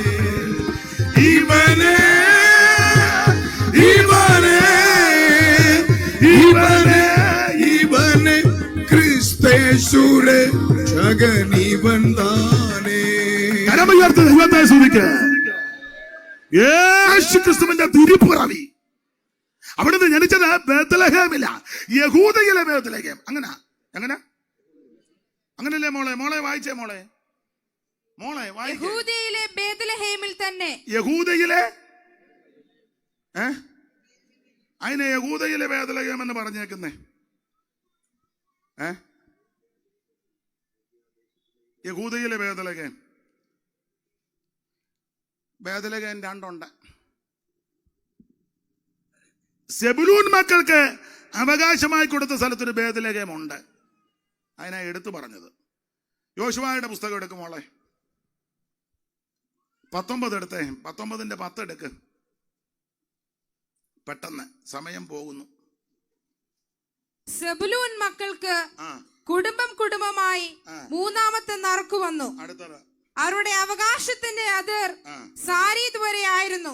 അപ്പൊ ഇത് സെബുലൂൻ മക്കൾക്ക് കുടുംബം കുടുംബമായി കിട്ടിയ നറുക്ക. എന്നിട്ട് പറഞ്ഞു വന്നിട്ട് ഇനി എല്ലാം വായിക്കാൻ നേരമില്ല, തന്നെയല്ല പേരൊക്കെ തെറ്റുകയും ചെയ്യും. അതുകൊണ്ട് മോള് ചിലപ്പോൾ പറയും ഇയാൾക്ക് വേറെ വാക്യം ഒന്നും വായിപ്പിക്കാനില്ലായിരുന്നു എന്ന്. അത് ഉറക്കെ പറഞ്ഞില്ലെങ്കിലും ഹൃദയത്തിലെങ്കിലും പറയും. അതുകൊണ്ട് മോളെയും കൂടെ ഞാൻ പരിഗണിച്ച് 14ാം വാക്യം മുതൽ വായിരും. പിന്നെ അതിർ ഹനാദോന്റെ വടക്ക് വശത്ത് തിരിഞ്ഞ് ഇഫ്താഹ് ഏൽത്താഴ്വയിൽ അവസാനിക്കുന്നു. അടുത്തത് കത്താത്ത്, നഹലാൽ, ഷിംറോൻ, ഇദല, ബേത്ലഹേം മുതൽ. അപ്പം സെബുലൂൻ മക്കൾക്ക് അവകാശമായി കിട്ടിയ സ്ഥലത്ത് ഒരു ബേത്ലഹേം ഉണ്ട്. അതുകൊണ്ടാണ് എടുത്തു പറഞ്ഞത് യഹൂദയിലെ ബേത്ലഹേം. സ്തോത്രം. എനിക്ക് ഇതെല്ലാം അടുക്കടുക്കായിട്ട് പ്രസംഗിക്കണമെങ്കിൽ കുറഞ്ഞത് ഒരു 2 മണിക്കൂറെങ്കിലും വേണം. പിന്നെ പഴയ പാസ്റ്റർമാർ പറയുന്ന പോലെ 10 പറ നെല്ലുണങ്ങുന്ന ബായി 2 പറയും ഉണങ്ങാം, ബാക്കി തീർത്തങ്ങ് വെക്കുക. മൊത്തം നിവർത്തുന്നില്ല. അല്ല, ഇരിപ്പ് കണ്ടിട്ട് നിവർത്താനും തോന്നുന്നില്ല. ദൈവത്തിന് മഹത്വം. അപ്പോൾ സെബുലൂൻ മക്കൾക്ക് അവകാശമായി കൊടുത്ത സ്ഥലത്ത് ഒരു ബേത്ലഹേം ഉണ്ട്. തെറ്റരുത്. അതിനാ പറഞ്ഞത് യഹൂദയിലെ ബേത്ലഹേം. ദൈവത്തിന് മഹത്വം. അപ്പൊ യഹൂദയിലെ ഈ ബേത്ലഹേമിൽ എഫ്രാത്ത് അങ്ങനെ ചേർത്ത, അങ്ങനല്ലേ മോളെ? എങ്ങനെ ബേത്ലഹേം എഫ്രാത്ത്. അതിനെ എഫ്രാത്ത് വിശദീകരിക്കുന്നില്ല. എഫ്രാത്ത് ഒരു സഹോദരിയായിരുന്നു. അവളങ്ങ് മരിച്ചുപോയി. അവക്ക് മുമ്പ് ഈ അസൂബ എന്ന് പറയുന്ന സഹോദരി വിവാഹം കഴിച്ചത്. കാലേബ് വായിച്ചു. ദിനവൃത്താന്തങ്ങളുടെ 1-ാം പുസ്തകം എടുക്കാം. ഏതായാലും സമയം പോയി. പണ്ടൊരു തള്ള പറഞ്ഞ പോലെ ഏതായാലും മാമി നരകത്തിലാന്നാ കുറിച്ചിയും കൂടെ ചൂടാം. എന്നാ പിന്നെ ഏതായാലും സമയം പോയി. ഏതായാലും ചിലപ്പം പോലീസും വരും, എന്നെയും പിടിക്കും. എന്നാ പിന്നെ ഇത് പറഞ്ഞു വെച്ച് പിടിച്ചോണ്ട് പോട്ടെ. 2-ാം അധ്യായത്തിന്റെ ദിനവൃത്താന്തങ്ങളുടെ 1-ാം പുസ്തകം 2ന്റെ 19 മുതൽ വായിച്ചേ മോളെ. അസൂബ 13 മുതൽ വായിച്ചു. 18 മുതൽ 2ന്റെ 18. ഹെസ്രോന്റെ മകൻ കാലേബ് തന്റെ ഭാര്യയായ അസൂബയിലും എരിയോത്തിലും മക്കളെ ജനിപ്പിച്ചു. അടുത്തത് എരിയോത്തിലും സന്തതിയെ ജനിപ്പിച്ചു. അടുത്തത് അവളുടെ പുത്രന്മാർ ഏശർ, ശോബാബ്, അർദോൻ. അസൂബ മരിച്ച ശേഷം കാലേബ് എഫ്രാത്തിനെ പരിഗ്രഹിച്ചു എന്ന് പറഞ്ഞാൽ വിവാഹം കഴിച്ച് കുടുംബജീവിതം നയിച്ചു. ആര് മരിച്ചു? അപ്പൊ കാലേബിന്റെ ആദ്യത്തെ ഭാര്യ അസൂബ അങ്ങ് മരിച്ചു. അസൂബ മരിച്ചു കഴിഞ്ഞപ്പോൾ എഫ്രാത്തിനെ വിവാഹം കഴിച്ചു. വായിരുമോളെ. അവൾ അവന് ഹൂരിനെ പ്രസവിച്ചു. അതാ ഹൂര് കൈത്താങ്ങിയല്ലോ. അവൾ അവനെ ഹൂരിനെ പ്രസവിച്ച ഇഷ്ടപ്പെട്ടില്ലെന്ന് തോന്നുന്നു. അവൾ അവന് ഹൂരിനെ പ്രസവിച്ചു. ആയിക്കോട്ടെ. അടുത്തത് ഹൂർ ഊരിയെ ജനിപ്പിച്ചു. ഊരി ബെസലേലിനെ ജനിപ്പിച്ചു. അറിയാവല്ലോ പേരുകളൊക്കെ. ഇനി വേറെ വാക്യം എടുക്കണം, നേരമില്ലാത്തത് കൊണ്ട് അത് അങ്ങ് വിടുക, എല്ലാം വിടുക. ഈ എഫ്രാത്ത് അസൂബയുടെ പിള്ളാരെ നന്നായിട്ട് ശുശ്രൂഷിച്ചെന്ന. എവള് പെറ്റതല്ല, അവള് പ്രസവിക്കാത്ത കുഞ്ഞുങ്ങളെയും കൂടെ എന്ന് പറഞ്ഞാൽ വേറുകൃത്യം കാണിച്ചില്ല. വേറുകൃത്യം കാണിക്കുന്നുണ്ട്. നമ്മുടെ മോക്ക് ബൂസ്റ്റ് ഇട്ട് കൊടുക്കുക, അപ്പുറത്തെ കൊച്ചിന് പാലും വെള്ളവും കൂടെ ചേർത്ത് കൊടുക്കുക. അങ്ങനെയുള്ളവരുണ്ട്. മിണ്ടുന്നില്ല. നമ്മുടേതിന് പാലും വെള്ളം കൊടുത്താലും അപ്പുറത്തേന് ആ ബൂസ്റ്റ് ഇട്ട് കൊടുക്കണ്ടേ. പിന്നെ ഞാൻ കുടിപ്പിക്കും.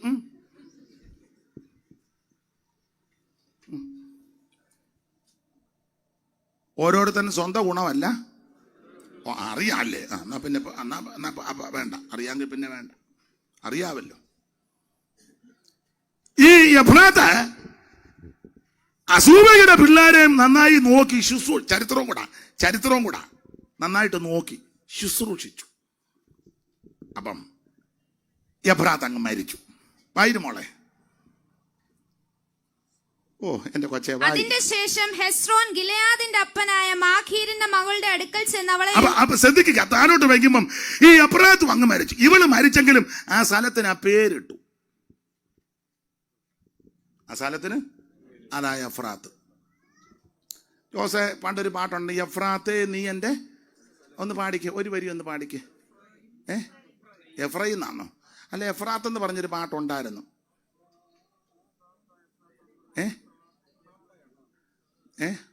ഞാൻ എവിടെയോ കേട്ടതാ, അങ്ങനെ കണ്ടോടണമുണ്ട്.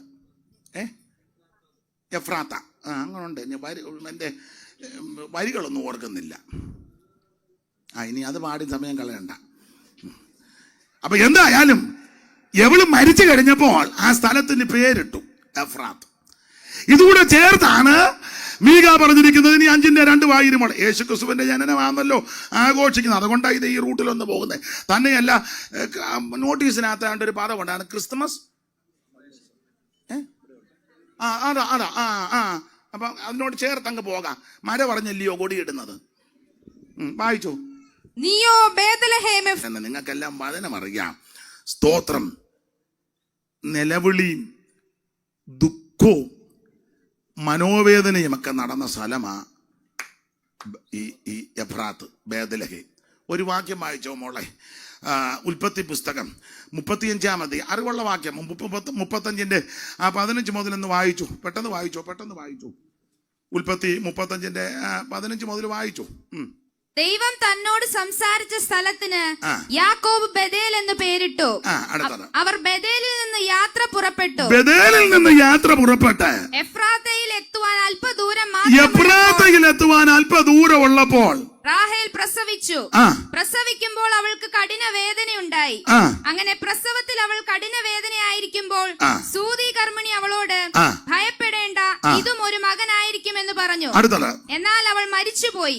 ജീവൻ പോകുന്ന സമയം അവൾ അവന് ബെനോനി ദുഃഖത്തിന്റെ കണ്ണുനീരിന്റെ വേദനയുടെ പുത്രൻ എന്ന് അർത്ഥം വരുന്ന പേരിട്ട് ബെനോനി.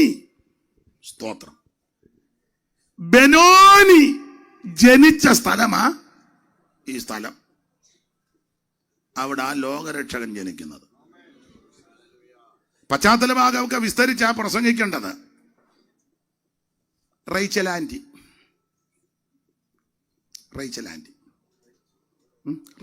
റേച്ചൽ എന്നല്ലേ? ഇംഗ്ലീഷ് ഇരിക്കട്ടെന്ന് മലയാളം തന്നെ പറഞ്ഞ റാഹേല് കൊച്ചമ്മ, റാഹേലമ്മ. കൊച്ചുണ്ണി പോലും അമ്മാമ്മയുടെ ഒപ്പം ഒക്കത്തില്ല. ഏത് കൊച്ചുണ്ണി? കൊച്ചുണ്ണി വന്ന് പറയാം, അമ്മാമ്മേ എന്നെങ്കിലും കൂടെ ചില ബാലപാഠം. സ്വന്തം വീട്ടിൽ നിന്ന് അടിച്ചു മാറ്റുന്ന പെണ്ണുങ്ങൾ. ഞങ്ങളുടെ ഒരു പെൺകുട്ടിയുണ്ട്, അവളെ കെട്ടിച്ചു വിട്ടു. എന്നാലും അവൾക്ക് വീട്ടിൽ വരുമ്പോൾ ഇവിടുന്ന് എന്തേലും കൊണ്ടുപോകണം. അവിടെ കൊച്ചുങ്ങളും അങ്ങനെ തന്നെ. ഒരിക്കൽ അവിടെ കൊച്ച് ഞാൻ പറഞ്ഞു, വലിയപ്പനുണ്ട്, അമ്മയുടെ അപ്പനോട് ചോദിക്കാം, അപ്പച്ച ഇതെന്നതാ അപ്പച്ച? ഉടനെ കൊച്ചാ അപ്പച്ചൻ പറഞ്ഞു, മോളെ ഇത് മീറ്ററാന്ന് പറഞ്ഞു. മീറ്റർ നമ്മുടെ കറണ്ടിൻ്റെ മീറ്റർ. ഉടനെ അവൾ പറയാം, അപ്പച്ച ഞങ്ങൾക്ക് മീറ്റർ ഇല്ല അപ്പച്ച, ഞാൻ കൊണ്ടുപോക്കോട്ടെ എന്ന്. എവിടെ തല്ലിയോ സന്തതി? അപ്പച്ച ഞങ്ങളുടെ വീട്ടിൽ മീറ്റർ ഇല്ല അപ്പച്ച, ഞാനിത് എങ്ങനെയുണ്ട്? അയ്യോ അടിച്ചു മാറ്റാൻ ഉണ്ട്. സുനാമി കൂടുതൽ അടിച്ചത് ഇല്ല നമ്മുടെ ഇവിടെ ദ്വീപ് അല്ലെന്ന്. ഇന്തോനേഷ്യയിൽ വേറൊരു സ്ഥലം കൂടെ ഉണ്ടായിരുന്നല്ലോ, ആൻഡമാൻസിലൊക്കെ. പിന്നെ സുനാമി അവിടെ അടിച്ചത്. മുണ്ടക്കയത്ത് ഒരാൾ 5 ഏക്കർ വസ്തു എഴുതിച്ചു സുനാമിയുടെ പേരിൽ. സുനാമി അടിച്ചത് എൻ്റെ മനസ്സിനടുത്താണ് മുണ്ടക്കയം. അങ്ങനെ അടിച്ചു മാറ്റാൻ വിദഗ്ധരുണ്ട്. റേച്ചൽ ആന്റി അടിച്ചു മാറ്റാൻ വിദഗ്ധരാ. അപ്പന്റെ വീട് വിട്ടു പോന്നപ്പോൾ ഗൃഹബിംബം മോഷ്ടിച്ചത് ഒട്ടകക്കോപ്പിനകത്തിട്ട്. എന്ത് വിദഗ്ധമായിട്ട ഈ മോഷണം ഒരു കലയാ കേട്ടോ, നമ്മളെ കൊണ്ടൊക്കത്തില്ല, ഒക്കുകയല്ല. വളരെ ബെണ്ടി ചോവ് എന്ന് പറയുന്ന ഒരുത്തൻ കലാപരമായിട്ട് തിരുവനന്തപുരത്ത് കയറിയത് പത്രത്തിൽ വായിച്ചതല്ലേ. എന്ത് കലാപരമായിട്ടാ, നമ്മളെ കൊണ്ടൊക്കുവോ? ഒരു കലയാ. മുണ്ടക്കയത്ത് പണ്ട് യോഗത്തിന് ചെന്നപ്പോൾ ഒരാളെ യോഗത്തിന് പരിചയപ്പെട്ടു, നല്ല ജെന്റിൽമാനെ. യോഗം കഴിഞ്ഞപ്പോൾ കൈ കൊടുത്തു. പേരെന്നാന്ന് ചോദിച്ചു, പേര് പറഞ്ഞു. അപ്പം ഞാൻ പുള്ളിയുടെ എടുപ്പും ഞാൻ ചോദിച്ചു ഏത് ഡിപ്പാർട്ട്മെൻറ്റിലായിരുന്നെന്ന് ചോദിച്ചു. കണ്ടാൽ ചോദിച്ചു പോവും. എന്നാൽ പുള്ളി ചെറുതായിട്ടൊന്ന് ചിരിച്ചു. അയാൾ പറഞ്ഞു ഡിപ്പാർട്ട്മെൻറ്റ് വേറെയാ. അയ്യോ അതേതാ? പാസ്റ്ററോട് കള്ളം പറയാൻ ഒക്കത്തില്ലല്ലോ. തന്നെ യോഗം കഴിഞ്ഞാൽ ഉടനെ എങ്ങനെയാ കള്ളം? നേരത്തെ പോക്കറ്റടിയായിരുന്നു തൊഴിൽ. പക്ഷേ മാനസാന്തരപ്പെട്ടു, യേശുവിനെ അറിഞ്ഞു, അതെല്ലാം നിർത്തി, ദൈവം എന്നെ രക്ഷിച്ചു. അപ്പം ഞാൻ വളരെ വളരെ നന്നായിട്ട് ഇടപെട്ടതെന്ന് ഞാൻ ചോദിച്ചു, പോക്കറ്റടിക്ക് പോകുമ്പോൾ എങ്ങനെയാ പോകുന്നേ? പുള്ളി പറഞ്ഞു വെളുപ്പിനെ ഇറങ്ങുമെന്ന് പറഞ്ഞു. പ്രാർത്ഥിച്ചാച്ചാ ഇറങ്ങുന്നു. കർത്താവിയെ കടന്നു പോകുന്നു. അധികം തപ്പാതെ നല്ല 2 പോക്കറ്റ്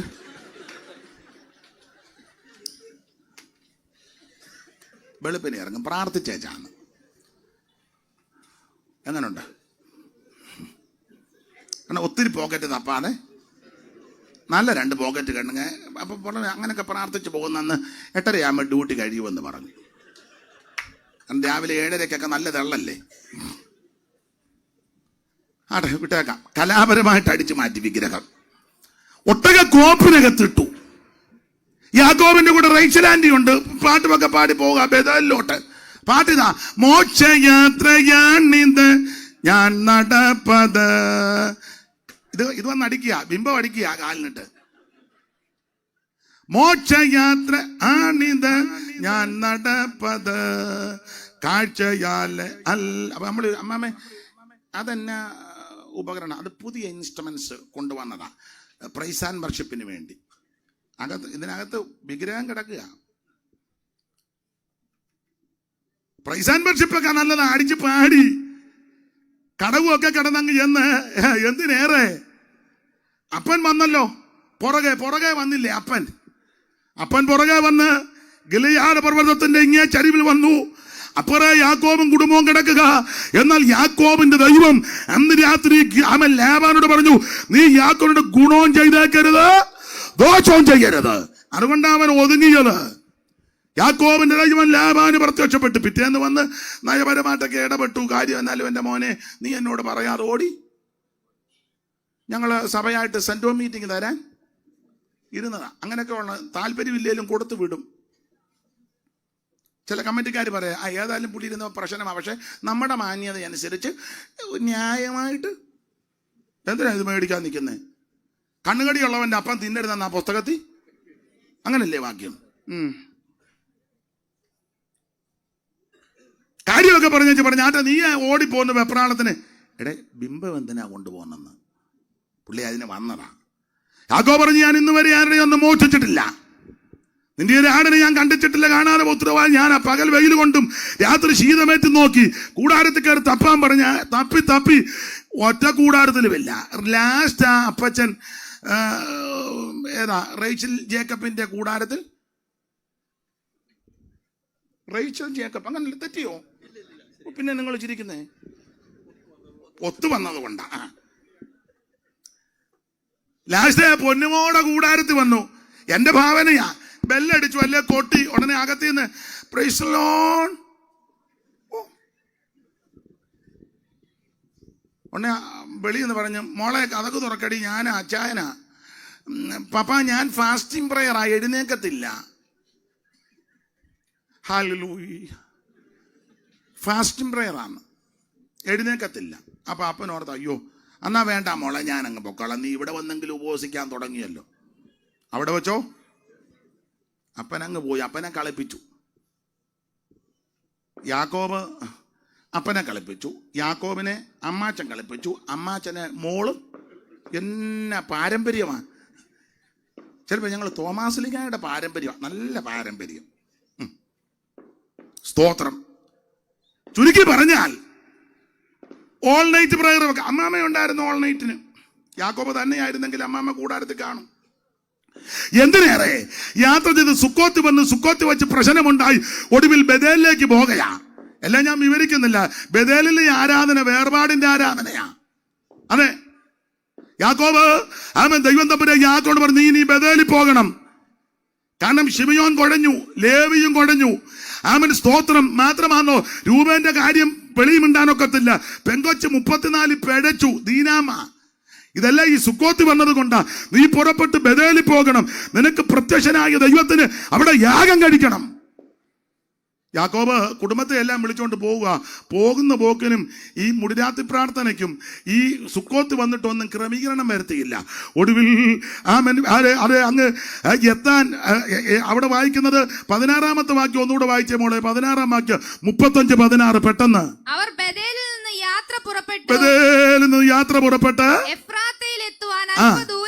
അല്പദൂരം മാത്രമുള്ളപ്പോൾ റാഗേൽ പ്രസവിച്ചു. ഞാൻ ഓടിച്ചു പറഞ്ഞങ്ങ് നിർത്താം. റാഗേൽ പ്രസവിക്കുക, റാഗേലിന്റെ പ്രസവത്തോടു കൂടി മരിക്കുക.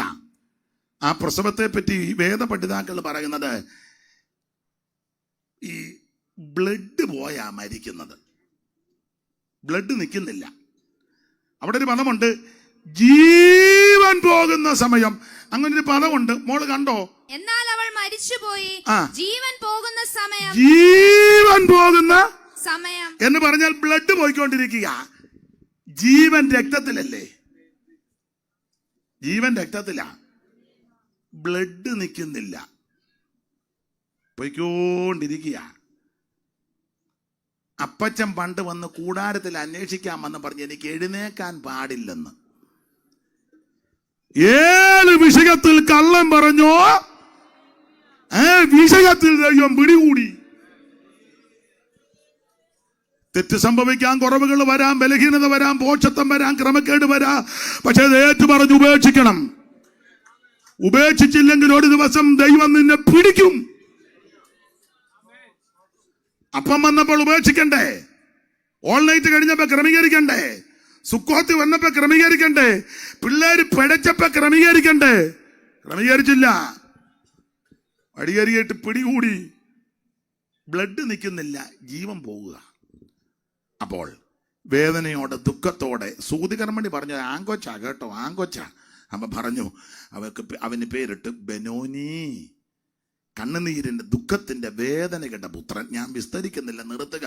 എനിക്കിതൊക്കെ പ്രസംഗിക്കണമെങ്കിൽ ഒരു 2 മണിക്കൂറെങ്കിലും വേണമെങ്കിൽ നിങ്ങൾ പ്രോത്സാഹിച്ചല്ലോ. വലിയ കാര്യം, വലിയ കാര്യം. ദൈവത്തിന്റെ മഹത്വം, കർത്താവിന്റെ മഹത്വം. അവൾ ബെനോനി എന്ന് പേരിട്ടു. അവൻ ജനിച്ച സ്ഥലമായി ബേത്ലഹേമിലെ എഫ്രാത്ത്.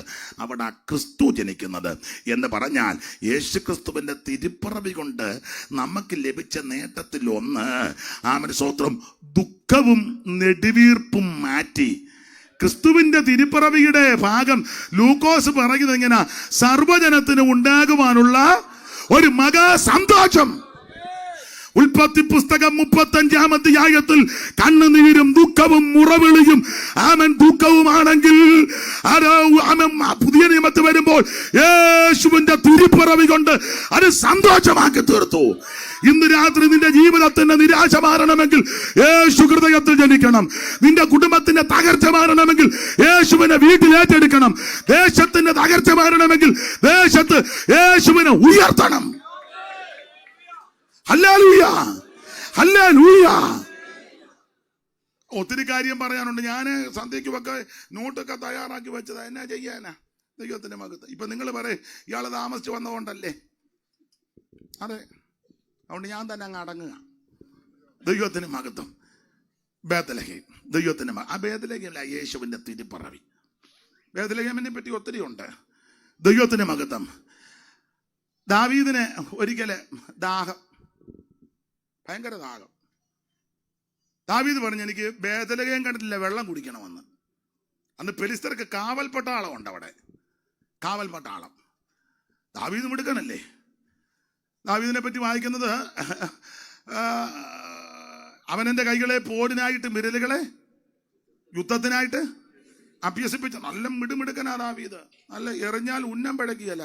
കഞ്ചിക്കകത്ത് കൈയിട്ട് കല്ലൊരെണ്ണമെടുത്ത് വെച്ചോടനെ എറിഞ്ഞില്ല. നമ്മൾ വെച്ചോടനെ ഭത്സിക്കുന്നെന്ന് പറയാം. അത് വേണ്ട, വെച്ചൊന്ന് വീശി എന്നൊക്കെ എഴുതിയേക്കുന്നത്. അങ്ങനല്ലേ മോളെ? നമ്മൾ വന്നിരുന്ന ഏനതാണോ ചുമ്മാ അങ്ങ് ചാടുകയും ആട്ടുകയും. ദാവീദ് കല്ലെടുത്ത് കമണയിൽ വെച്ച് വീശി. അങ്ങനെ ഉണ്ട്. വായിച്ചോ മോളെ? കണ്ടോ? 17-ാം അധ്യായത്തിലല്ലയോ മോളെ? ശമൂവേലിന്റെ 1-ാം പുസ്തകം 17-ാം അധ്യായത്തിൽ ഉണ്ട്. ദാവീദ് സഞ്ചിക്കകത്ത് കൈയിട്ട് ഒരു കല്ലെടുത്ത് കവണയിൽ വെച്ചു. വെച്ചോടനെ എറിഞ്ഞെന്നില്ല, വെച്ചൊന്ന് വീശി. അങ്ങനെ അങ്ങനെ അങ്ങനെ ഉണ്ട്. യോസാൻ കണ്ടോ? ആരെങ്കിലും കണ്ടോ? കൊള്ളാം, മുദ്ര ഇട്ടേച്ചിരിക്കുക പുസ്തകത്തിന്. ഞാൻ കാണാൻ പോകുന്നു. 8:30 ആയപ്പോഴേ മുദ്രയിടുന്ന ഞാൻ കണ്ടു.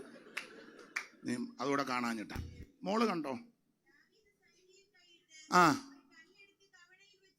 വീശി. അത് മതി, ഒത്തിരി വീശണ്ട, വീശി. അതാ പേരെന്താ? ആനി. വളരെ ദൈവം അനുഗ്രഹിക്കട്ടെ, എന്നെ സഹായിച്ചല്ലോ. അല്ലെങ്കിൽ അവര് പറഞ്ഞ അയാളെ ഇളക്കം കയറി പറഞ്ഞ അങ്ങനെയൊന്നും ഇല്ലെന്ന് പറയും. അവ കല്ലെടുത്ത് കവണയിൽ വെച്ച് വീശി. എന്നിട്ട് ആ ഫെലിസ്ത്യന്റെ നെറ്റിക്കിട്ടെറിഞ്ഞു. ഉന്നം പിടിച്ചത് നെറ്റിക്കാ. സൂച്ചങ്കല്ല് നെറ്റിയെ കൊണ്ടു. കവണ് വീണു. ഇടയ്ക്ക് കയറി പറയാം, കവണ് വീണു. കവണ് വീണുണ്ടെന്നെ ഫോട്ടോ എടുത്ത് വാട്സപ്പിൽ അയക്കുകയല്ല. ഞങ്ങളിപ്പോൾ ലൈവിലുണ്ട്. ഗോലിയാത്താണ്. അങ്ങനല്ലേ ഇപ്പോഴത്തെ എന്തുവാ ട്രെൻഡ് എന്നാണോ പറയുന്നേ? ഇംഗ്ലീഷ് ഇരിക്കട്ടെ, ഇംഗ്ലീഷ്. പിന്നെ അസംബ്ലീസ് അക്കോർഡല്ലേ, ഇംഗ്ലീഷ് തന്നെ ഇരിക്കട്ടെ. ദാവീദ് ഫോട്ടോ എടുക്കാനല്ല ഓടിയത്. ദാവീദ് നിങ്ങളെ ഭാഗമോ ഓടി അങ്ങോട്ടേക്ക്, എൻ്റെ ഭാഷയാ, ഓടി അങ്ങോട്ട് ചെന്ന് 6 മുഴം ഉകരിച്ചാൻ നെടുപ്പോൾ വന്നേണ്ട കവണ്ട് കിടക്ക അവൻ്റെ നെഞ്ചത്തോട്ട് കയറി, എൻ്റെ ഭാഷയാ, നെഞ്ചത്ത് കയറി അവൻ്റെ ഉറകിൽ നിന്ന് അവൻ്റെ വാളിഞ്ഞോട്ട് വലിച്ചൂരി അവൻ്റെ തല വെട്ടി അവൻ ഇങ്ങനെ കൊണ്ടുവരികയാ. ഇതാണ് കാൽവറിയിൽ നടന്നത്. ഇതാണ് കാൽവറിയിൽ നടന്നത്. മരണത്തിന്റെ അധികാരിയാകുന്ന പിശാച് ഉൽപ്പത്തി പുസ്തകം 3-ാം അധ്യായം മുതൽ വെല്ലുവിളിക്കുക, കൊല്ലും കൊല്ലും കൊല്ലും കൊല്ലും എന്ന് വെല്ലുവിളിക്കുക. എന്നാൽ കാൽവറിയിൽ ഒരുവൻ മരണത്തിന്റെ അധികാരിയാകുന്ന പിശാചിന് തന്റെ മരണത്താൽ അതാ അവന്റെ വാളൂരി ജയഭാരി മുടക്കി. ഇതാ ദാവീദ്. ദാവീദ് മിടുക്കനാ. അതല്ലേ പണ്ട് ഊശായി പറഞ്ഞ നമ്മൾ ഉദ്ദേശിക്കുന്ന പോലൊന്നും അല്ല. അവൻ വലിയ പൊരിഞ്ഞ മോനാ. വായിച്ചു. ദിനവൃത്താന്തങ്ങളുടെ ഞാൻ എടുത്തതൊന്നും പറയാൻ ഒക്കുന്നില്ല. ദിനവൃത്താന്തങ്ങളുടെ 2-ാം പുസ്തകം, ശമൂവേലിന്റെ 2-ാം പുസ്തകം 17-ാം അധ്യായത്തിന്റെ 5-ാം വാക്യം മുതൽ വായിച്ച് ഇടത്ത് താള് മറിക്കുമ്പോൾ ഇടത്ത് വശത്തെ കണ്ണിക തുടങ്ങുന്നത്. അത് തന്നെ ദൈവദാസനെ സഹായിച്ചതിന് നന്ദി. എന്നാൽ അബ്ശാലോം അർഹനായ ഹൂശായിയെ വിളിക്കുക. അവന്റെ അഭിപ്രായം കൂടെ നമുക്ക് കേൾക്കാമല്ലോ. ഹൂശായി അബ്ശാലോമിന്റെ അടുക്ക് വന്നപ്പോൾ അബ്ശാലോം ഹൂശായിയോട് ഇന്ന പ്രകാരമല്ല അഗീതോബൽ പറഞ്ഞു, അവൻ പറഞ്ഞതുപോലെ ഞാൻ ചെയ്യുമെന്ന് ചോദിച്ചപ്പോൾ ഹൂശായി അബ്ശാലോമിനോട് അഗീതോബൽ ഇപ്രാവശ്യം പറഞ്ഞ ആലോചന നന്നല്ല. പിന്നെ നിന്റെ അപ്പനും അവന്റെ ആളുകൾ വീരന്മാരും കാട്ടിൽ കുട്ടികൾ കവർന്നു പോയ കരടിയെ പോലെ ഉഗ്രമാനസൻ. നിന്റെ അപ്പൻ യോദ്ധാവ, അവൻ ജനത്തോടു കൂടെ രാപാർക്കത്തില്ല. അവനിപ്പോൾ വല്ല ഗുഹയിലോ മറ്റു വല്ല സ്ഥലത്തോ ആയിരിക്കും. അതുകൊണ്ട് ആരംഭത്തിൽ തന്നെ ഇവര് വലിയൊരു പട്ടുപോയാൽ അബ്ശാലോമിന്റെ പക്ഷക്കാരി മഹാസംഹാരമുണ്ട് എന്ന് ഇസ്രയേൽ അറിയും. അപ്പോൾ സിംഹകൃതകളെ ശൂരനും കൂടെ ഉരുകിപ്പോകും. ഭയങ്കര മിടുക്കനാ. സ്തോത്രം. മിടുമിടുക്കൻ. നിന്റെ അപ്പനും അവന്റെ ആളുകളും കാട്ടിൽ കുട്ടി കവർന്നു പോയ കരടിയെ പോലെ. കാട്ടിൽ കരടിയുടെ കുട്ടി പോയ കരടി ഉറക്കളിച്ച് വരുന്നവന്റെ ഹൃദയത്തിന്റെ നെയ്വല കീറുമെന്ന ഹോശിയ പ്രവചനത്തിൽ പറിച്ച് കീറിക്കളി. നിന്റെ അപ്പൻ അതുപോലെ മിടുക്കനാ, യോദ്ധാവാ, കൂർമ്മബുദ്ധിക്കാരനാ നിന്റെ അപ്പൻ. അതല്ലേ ഗത്തിൽ പണ്ട് ചെന്നപ്പോ ഉടനെ ഭ്രാന്ത് അഭിനയിച്ചത്. നമ്മളതിനെ കാൽവറി രക്തം പറഞ്ഞു നിന്നേനും അത് നല്ല കീച്ചും കീച്ചിയനും. അന്നേരം മിടുക്കനാ. കൂടെയുള്ളവരെ വീരന്മാര്, അതിലും വലിയ മിടുക്കന്മാര്. അവരെ പറ്റി വായിക്കുന്നത് ദിനവൃത്താന്തങ്ങളുടെ 2-ാം പുസ്തകം 12-ാം അധ്യായത്തിന്റെ 1-ാം വാക്യം. പെട്ടെന്ന് വായിച്ചോ, ചടിയാനും വായിക്കും. പോണം. ദിനവൃത്താന്തം 2-ാം പുസ്തകം 12-1. എന്നാൽ രഹബയാമിന്റെ രാജ്യത്വം ഉറച്ച് അവൻ ബലം പ്രാപിച്ച ശേഷം അവനും അവനോട് കൂടെ എല്ലാ ഇസ്രായേലും യഹോവയുടെ ന്യായപ്രമാണം ഉപേക്ഷിച്ചു. അപ്പൊ ഒന്നാം പുസ്തകം 12 വായിച്ചേ മോളെ. ഒന്നാം പുസ്തകം അല്ലേ? ഒന്നൊന്ന് വായിച്ച. അത് തന്നെ കീശിന്റെ മകനായ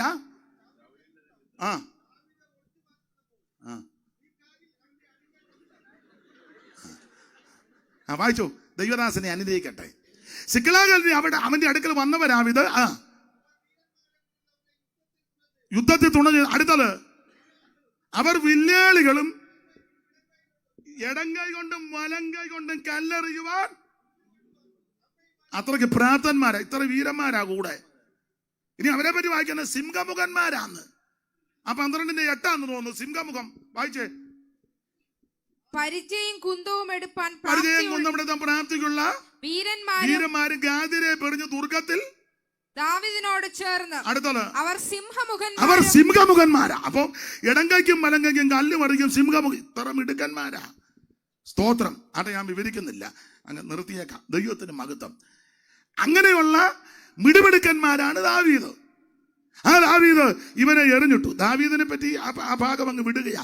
ദൈവത്തിന്റെ മഹത്വം. ഈ ദാവീദ് ശൗലിനെ പേടിച്ച് മനോഭീതിയോടെ ദിനരാത്രങ്ങൾ കഴിക്കുക. അങ്ങനെ കാട്ടാട്ടിൻ പാറയിലും അതുല്ലാമിലും ഏൻഗതിയിലും പാറാൻ മരുഭൂമിയിലൊക്കെ അലഞ്ഞു ഉടന്ന് ഇതിനിടയ്ക്ക് ഭക്ഷണമൊക്കെ തീർന്നു പോയി വളരെ ബുദ്ധിമുട്ടി. അപ്പൊ ദാവീദ് ഒരിക്കൽ പറയുക, എനിക്ക് ബേത്ത്ലേഹേം കിണറ്റിലെ വെള്ളം ഒന്ന് കുടിക്കണം. 2 വീരന്മാർ അവിടെ ചെന്ന് ബേത്ത്ലേഹേം കിണറ്റിലെ വെള്ളമെടുത്ത്, ഫെലിസ്ത്യന്റെ കാവൽ പട്ടാളം കിടക്കുക, അതിനിടയെ കൂടെ അങ്ങോട്ട് ചെന്ന് ബേത്ത്ലേഹേം കിണറ്റിലെ വെള്ളമെടുത്ത് കൊണ്ടുവന്ന് കൊടുത്തു. ദാവീദ് പറഞ്ഞു, അയ്യോ ജീവനെ തൃണവൽക്കണിച്ചു പോകല, എനിക്ക് വെള്ളം എന്നെ നിലത്തൊടിച്ചു. ബേത്ത്ലേഹേമിൽ ആ വെള്ളം ദാവീദ് കുടിച്ചില്ല. ഞാൻ വിസ്തരിക്കുന്നില്ല. യോഹന്നാൻ 7 ബേത്ത്ലേഹേമിൽ ജനിച്ച നസറായൻ പറയുകയാ, എന്റെ അടുക്കവാ അവൻ ദാഹിക്കുന്നവനല്ല, എന്റെ അടുക്കവാ. Praise the Lord. അവൻ ദാവീദ് വെള്ളം കുടിച്ചില്ല. അവൻ സ്തോത്രം വെള്ളം നിലത്തൊടിച്ചു കളഞ്ഞു.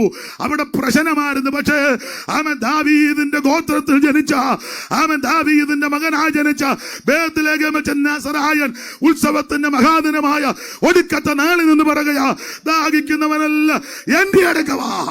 ഇന്ന് രാത്രി യേശു നിന്നെ രക്ഷിക്കും, യേശു നിന്നെ വിടുവിക്കും, യേശു ക്രിസ്തു നിന്റെ ജീവിതത്തിന് മാറ്റം വരുത്തും. ഞാൻ നിർത്തുക. പ്രസംഗം തീർന്നിട്ടല്ല, സമയം. നിങ്ങൾ ഇത്ര നേരം എന്നെ സഹിച്ചല്ലോ, അതുകൊണ്ടാ. ദൈവത്തിന് ഒരു ഒറ്റ പോയിന്റേ പറഞ്ഞിട്ടുള്ളൂ. ഗുണമാകാനെന്നേ ഒരു പോയിന്റ് മതി. 50 പോയിന്റ് വെച്ച് നീ ഗുണപ്പെടാതെ പോകാന്നല്ലോ. ഒറ്റ പോയിന്റ് മതി. കൂടപ്പെട്ടവരോട് പറയാം, യേശുക്രിസ്തു മാത്രമാ ദൈവം, മറ്റൊരുത്തനും രക്ഷയില്ല. ആ യേശുക്രിസ്തുവിന്റെ തിരുപ്പിറവി കൊണ്ട് 1, നിന്റെ കണ്ണുനീരും ദുഃഖവും മാറും, സന്തോഷം ഉണ്ടാകും. 2, പഴയ നിയമത്തിൽ ബേത്ത്ലേഹേമിലെ വെള്ളം കുടിക്കാനൊത്തില്ല. ബേത്ത്ലേഹേമിൽ ജനിച്ചവൻ പറയുക, ഇഞ്ഞു വാ തരാം, സൗജന്യമായിട്ട് തരിക. ആഗ്രഹിക്കുന്ന ആത്മാക്കളെ തൃപ്തിപ്പെടുത്തും. ഞാനൊരു 10-12 പോയിന്റ് കുറിച്ചുകൊണ്ടാണ് വന്ന് പറയാം. ഇനി അങ്ങോട്ട് ഈ യിരെമ്യാവ് പറയാൻ പോലെ എനിക്ക് എൻ്റെ ഉദരം പൊട്ടും, വേദന എടുക്കും, അസ്വസ്ഥത പറഞ്ഞില്ലേ. ഞാൻ വണ്ടിക്കകത്തിരുന്ന് അവരോട് പറയാം, അതേ ഒക്കുള്ളൂ. പറയാതെ പോയാൽ എനിക്ക് അസ്വസ്ഥതയാണ്. വണ്ടിക്കകത്തിരുന്ന് പറയാം. ദൈവം നിങ്ങളെ അനുഗ്രഹിക്കട്ടെ. എന്നെ ഈ ശുശ്രൂഷയ്ക്ക് ക്ഷണിച്ച ബഹുമാന്യ കർത്തൃദാസനും ഈ മാന്യസഭയ്ക്കും ഇതുവരെ എന്നെ കേട്ടിരുന്ന എല്ലാ കർത്തൃദാസന്മാർക്കും ദൈവമക്കൾക്കും നന്ദി. പ്രാർത്ഥനയിൽ ഓർക്കണം, യേശു ഏക ദൈവം, യേശുക്രിസ്തു മാത്രം ദൈവം. എന്താ സുവിശേഷം? യേശുക്രിസ്തു. എന്തിനാ സുവിശേഷം? രക്ഷപ്പെടാൻ. ആരാ കേൾക്കണ്ടേ? എല്ലാവരും കേൾക്കണം. കേട്ടാലുള്ള ഗുണം എന്നാ? സന്തോഷവും സമാധാനവും. അത് പ്രാപിക്കുവാൻ ഈ ദേശത്തുള്ള എല്ലാവരെയും ദൈവം കൃപ നൽകട്ടെ എന്ന് ഓർപ്പിച്ചും ആശീർവദിച്ചും എൻ്റെ വാക്കിൽ നിന്ന് വിരമിക്കുന്നു.